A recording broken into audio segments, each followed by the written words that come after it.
How to unlock a Snapchat account. Hi guys, in this video I'm going to show you step by step that how you can unlock a Snapchat account. So let's dive in. First, you have to open any browser. I'm using Chrome. And then on your browser you have to search for Snapchat support like I did. And then you have to open this first link, or you can just click this My Snapchat account is locked. If you don't see this My Snapchat account is locked, just open the Snapchat support section over here and it's going to bring you to this interface. And now you have to type over here, my account is locked, and it's going to just take you to the page that I'm going on right now. And once you're on this page, and now you simply have to click this my account was compromised and locked just to be safe.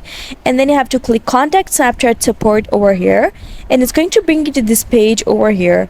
Now you have to wait for this page to load, and once the page loads, you have to just submit a request over here.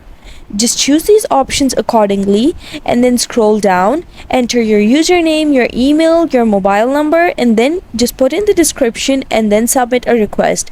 And it's going to help you unlock your Snapchat account. And that's the process that you can follow to unlock your Snapchat account.